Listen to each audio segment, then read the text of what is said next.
WhatsApp नमस्कार मेरे प्यारे प्यारे दोस्तों को मेरा नमस्कार। आप सब कैसे हैं? और आज हम लोग इस क्लास नंबर 25 में जो प्रोटोजोआ से रिलेटेड क्वेश्चंस थे, जो हमने थ्योरी पढ़ी थी अपनी टीजीटी पैनेशिया की वीडियो नंबर 6 में, जो हम लोगों ने पढ़ा था, उससे रिलेटेड आज छोटे छोटे 18 क्वेश्चंस करेंगे। और थोड़ा सा जब हम क्वेश्चन बोलेंगे उसके बाद थोड़ा सा गैप देंगे, आप अपना क्वेश्चन का आंसर सोच के रखना, फिर हम आपको अपना आंसर देंगे। तो आप ये मैच करना है कि मेरे कितने क्वेश्चन सही हुए। और लास्ट में वीडियो के कंटेंट में कमेंट सेक्शन में आप ये बताना हमको कि आपके कुल 18 में से कितने क्वेश्चन सही हुए। अच्छा, एक तो ये हो गया। अब क्वेश्चन से पहले हम आपको ये चाहेंगे कि हम थोड़ा सा टीजीटी पनेशिया वाली क्लास 6 का रिवीजन करा दें। तो इसमें हमने पीपीटी में तो नहीं जोड़ा है, लेकिन हम उसको बोल देना, समझाए देना। तो केवल अभी आप पीपीटी पे ध्यान न देके आंख बंद कर लीजिए और चुपचाप सुन लीजिए। देखो भैया, ये थर्ड लार्जेस्ट फाइलम था, यूनिसेलुलर यूकैरियोट थे। प्रोटोजुआ को सबसे पहले स्टडी किया था ल्यूवेनहॉक ने। शब्द प्रोटोजुआ गोल्डफस ने दिया था। कैसे थे? वर्ल्ड वाइड थे। कैसे थे? कॉस्मोपॉलिटन, सब जगह फैले हुए थे। माइक्रोस्कोपिक थे, एक्वेटिक थे, टेरेस्ट्रियल भी थे, कुछ फ्री लिविंग थे, कुछ पैरासिटिक थे। बॉडी लेवल ऑर्गेनाइजेशन कैसा था? प्रोटोप्लाज्मिक टाइप का था। लोकोमोशन कैसे करते थे? स्यूडोपोडिया से अमीबा में, फ्लैजिला से यूग्लिना में, और सीलिया से पैरामीशियम में। फिर हमने पढ़ा कि मोड ऑफ न्यूट्रिशन कैसा था प्रोटोजोआ में। तो प्रोटोजोआ जो है होलोजोइक थे, जैसे अमीबा। मिक्सोट्रॉफिक भी थे, जैसे यूग्लिना। पैरासिटिक भी थे, जैसे प्लाज्मोडियम। डाइजेशन कैसा होता था? इंट्रासेलुलर। किस में होता था? फूड वैक्यूल में। रेस्पिरेशन एक्सप्रेशन और एक्सक्रीशन कैसे होता था? बॉडी सरफेस से हो जाता था। इनका जो नाइट्रोजनस वेस्ट था वो क्या था भैया? वो था अमोनिया। और एक्सक्रीशन किसके द्वारा करते थे? ऑस्मो रेगुलेशन किसके द्वारा करते थे? कॉन्ट्रेक्टाइल वैक्यूल के द्वारा। अब बात करते हैं फिजन की। तो बाइनरी फिजन अमीबा में मिल जाता था एसेक्सुअल मेथड में। ट्रांसवर्स फिजन पैरामीशियम में मिल जाता था, ये भी एसेक्सुअल। लॉन्गिट्यूडनल फिजन ये भी यूग्लिना में एसेक्सुअल। तो सेक्सुअल में इनके पास केवल दो ही थे, एक था सिनगेमी, एक था कॉन्जुगेशन। सिनगेमी पाई जाती है प्लाज्मोडियम में, और कॉन्जुगेशन पाया जाता है बेटा किसमें? पैरामीशियम में। अब पूछा जाता है कि जो क्लासिफिकेशन किया गया था प्रोटोजोआ का, वो किसके आधार पर किया गया था? तो भैया बताया जाता है कि लोकोमोटरी ऑर्गन के आधार पर किया गया था। कितनी क्लासेस थी भैया? 4 क्लासेस थी। राइजोपोडा या सार्कोडिना, फ्लैजिलेटा या मेस्टिगोफोरा, स्पोरोजुआ, सीलिएटा। ठीक है ना? सुनते चलिएगा फिर से। ये हम आपको शीट नंबर 6 का रिवीजन करा रहे हैं। राइजोपोडा या सार्कोडिना जिसके अंतर्गत अमीबा आता है। फ्लैजिलेटा या मेस्टिगोफोरा जिसके अंतर्गत यूग्लिना आता है। स्पोरोजुआ के अंतर्गत प्लाज्मोडियम आता है। और सीलिएटा के अंतर्गत क्या आता है भैया? अपना पैरामीशियम। ये हम लोगों ने रिवीजन किया बेटा किसका? ये हम लोगों ने रिवीजन किया शीट नंबर 6 का। अब हम लोग क्वेश्चन हल करते हैं। कह रहे हैं कि term phylum in taxonomy was given by. शब्द फाइलम टेक्सोनॉमी में किसने दिया था? आपको हम 5 सेकंड का टाइम देते हैं, आप अपना उत्तर सोच के रखिए।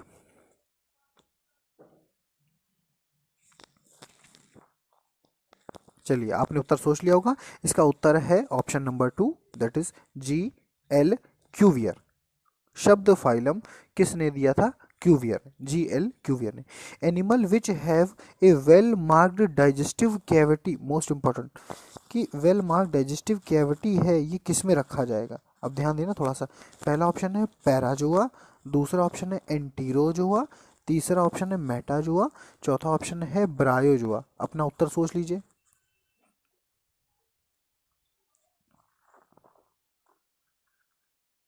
भैया इसका उत्तर होगा option number second, that is enterozoa. Entero का मतलब ही है एंट्रॉन, और एंट्रॉन किससे बना है? Gastro enteron. Enteron is the cavity, ठीक है ना? Enteron is the cavity. चलो क्वेश्चन नंबर 3 पे आते हैं। Class of phylum protozoa to which noctiluca belongs is. नॉक्टिल्यूका किस क्लास में रखा गया है? ठीक है, अपना उत्तर सोच लीजिए जल्दी से।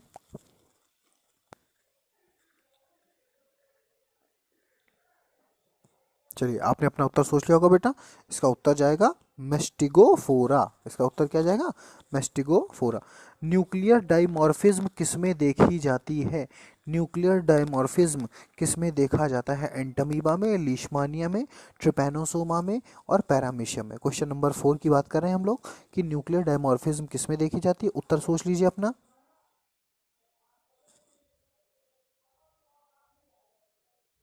ठीक है, तो हमने इसका उत्तर क्या सोचा और क्या सही पाया ये आपको बताना है, चेक करना है, अपने सारे क्वेश्चन चेक करते जाना कि हमारे आंसर से कितने मिले और लास्ट में बताना कि 18 में कितने सही हुए। तो आंसर है बेटा इसका फोर्थ पैरामीशियम। प्रश्न संख्या 5, the term new systematic was introduced by the term new systematics was introduced by Adolf Engler, Bentham, Julian Huxley या लिनियस। अपना उत्तर सोच के रखिए।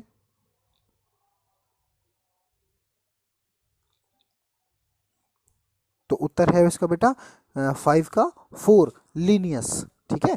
6th question, class sporozoa of phylum protozoa is characterized. Class कौन सी? स्पोरोजोआ। और phylum कौन सा? प्रोटोजोआ। इसका मेन कैरेक्टर क्या होता है? अगर स्पोरोजोआ क्लास है तो इसका मेन कैरेक्टर क्या हो सकता है? क्या होगा? फ्लैजिला होंगे कि सीलिया होंगे कि पैरासिटिक नेचर होता है या नन? सोच लीजिए।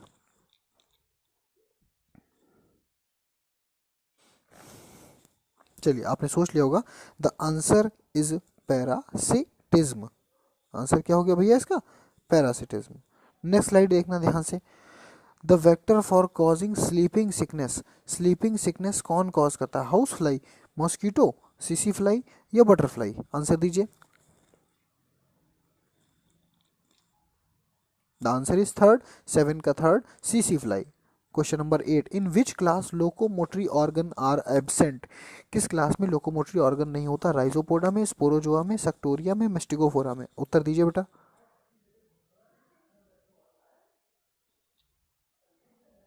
सोच लिया ना? तो आंसर है इसका 8th का 2 स्पोरोजोआ। 8th का 2 क्या? Sporozoa. Question number 9, who divided the animals into enema and enema. बेटा पढ़ाया बहुत अच्छे से, जब क्लासिफिकेशन पढ़ाया तब बताया था हमने। तो Aristotle, Linnaeus, Cuvier and Lamarck. Answer दीजिए।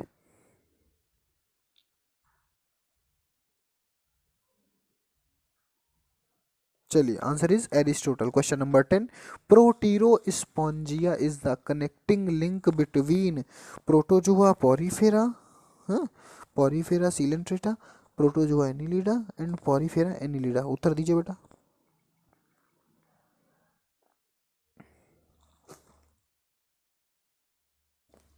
चलिए उत्तर है इसका 10 का 1, 10 का 1, that is from protozoa and Porifera.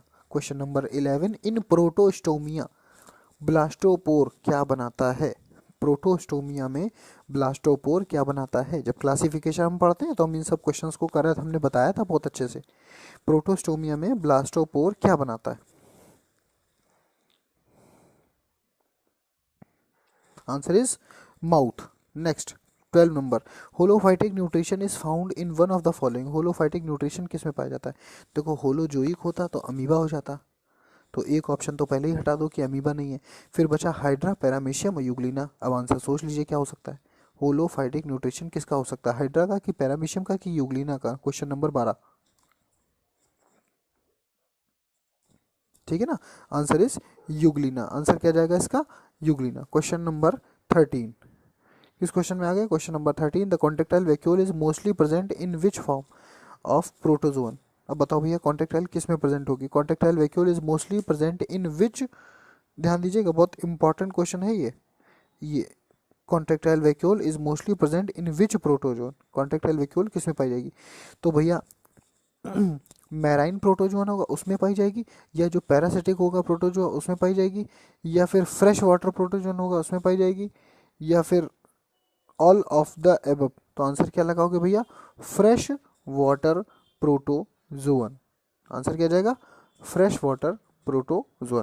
Question number 14, binomial nomenclature of organism was introduced by. Binomial nomenclature of organism was introduced by. Binomial nomenclature किसने इंट्रोड्यूस किया था? Aristotle ने किया था कि थियोफ्रेस्टस ने किया था कि डार्विन ने किया था कि लिनियस ने किया था? क्वेश्चन नंबर 14 बताओ भाई।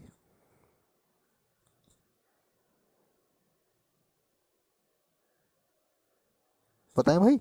Answer is Linnaeus. Binomial nomenclature किसने दिया था? लीनियस ने। Question number 15, an example of bioluminescent, bioluminescent protozoan ऐसा कौन सा एनिमल है, ऐसा कौन सा जंतु है, प्रोटोजोआ है जो चमक मारता है, चमकता है, अपनी प्रतिदीप्ति नहीं कह सकते, इसको कहते हैं स्फुरदीप्ति उत्पन्न करता है, अपनी खुद की स्फुरदीप्ति उत्पन्न करता है। तो क्या बोलोगे भैया, क्या नॉक्टिल्यूका है या सिरेटियम है, ये दोनों है या नन ऑफ दीज है? उत्तर सोचिए अपना।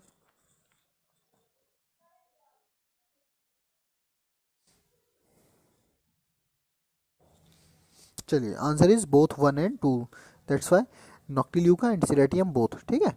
चैगास disease in man is caused by, Chagas disease in man is caused bye,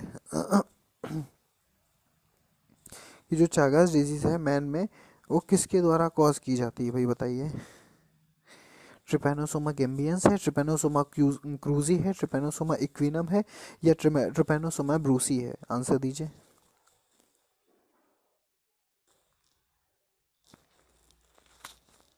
the answer is Trypanosoma cruzi. Question number 17, काला आजार एक बीमारी होती है भैया, काला आजार। तो काला आजार disease in man is caused bye, काला आजार डिजीज जो मैन में होती है वो कॉज्ड बाय, कौन करता है इस बीमारी को? लीशमानिया डोनावनाई या ट्रिपैनोसोमा गेम्बियंस? ये दोनों बड़े कंफ्यूजिंग हैं। लीशमानिया डोनावेनी और ट्रिपैनोसोमा गेम्बियंस में हमेशा कंफ्यूजन रहता है।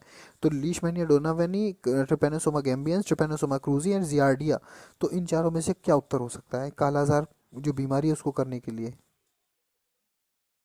Answer is leishmania donovani. ठीक है। चलो अब लास्ट क्वेश्चन अपनी स्लाइड का, अपनी इस क्लास का, वेजाइनिटिस और ल्यूकोरिया। बेटा देखो, फीमेल में एक बीमारी होती है, उसमें क्या होता है कि वाइट कलर का लिक्विड आने लगता है वेजाइनल चैम्बर से या वेजाइना से, और वो मतलब धीमे धीमे रिश्ता रहता है, निकलता रहता है। तो ये एक तरह का इन्फेक्शन होता है और जल्दी ख़त्म भी नहीं होता है, इसको बोलते हैं वेजाइनिटिस या ल्यूकोरिया।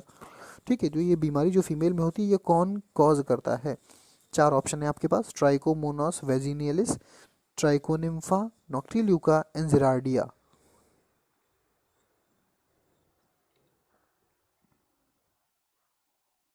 तो आंसर क्या क्या भी है इसका? वैसे तो आपको पता ही है, साफ साफ नाम में ही है उसके, ट्राइकोमोनास वेजिनेलिस। लेकिन हो सकता है क्या करें कि ट्राइकोमोनास ना लिखें, केवल मतलब सॉरी वेजिनेलिस ना लिखें, केवल ट्राइकोमोनास लिख दें। तो आप इसको यहाँ से ग्रैब कर सकते हो। ठीक है ना, अब समझ जाओगे ना। तो हम लोगों ने इस स्लाइड में पुरानी स्लाइड टीजीटी पनेशिया की क्लास नंबर 6 का रिवीजन किया, और हम लोगों ने अच्छे अच्छे 18 क्वेश्चन लगाए जो कि छोटे थे लेकिन कंफ्यूजिंग थे। अब ये वीडियो देखने के बाद पहले तो वीडियो को ज़रूर लाइक कर दीजिएगा, और वीडियो को लाइक करने के तुरंत बाद आपका काम होगा कि इन 18 क्वेश्चंस में से जितने आपके सही हुए हैं वो कमेंट सेक्शन में जाकर लिखिएगा। हमको व्हाट्सएप पे उत्तर मत दिया करो बेटा, व्हाट्सएप हम पूरे दिन नहीं देखते, हम यूट्यूब पे देखते हैं। यूट्यूब पे पता लगता है कि कितने बच्चों ने क्या रिस्पॉन्ड किया। ठीक है। तो हमको रिस्पॉन्स आप कहाँ करोगे? यूट्यूब के कमेंट सेक्शन में, ना कि हमको व्हाट्सएप पे बताओगे कि कितने क्वेश्चन मेरे सही हुए। ठीक है। तो इसके कमेंट सेक्शन पे जाके हमको आप बताना कि आपके कितने क्वेश्चन सही हुए, और ये वीडियो आपको कैसी लगी, ये क्वेश्चंस का जो कलेक्शन हमने किया ये आपको कैसा लगा, इसके विषय में जानकारी ज़रूर दीजिएगा। ठीक है। तो अब एक एक करके इस तरह से छोटी छोटी चीज़ों को हम ख़त्म करते चलेंगे।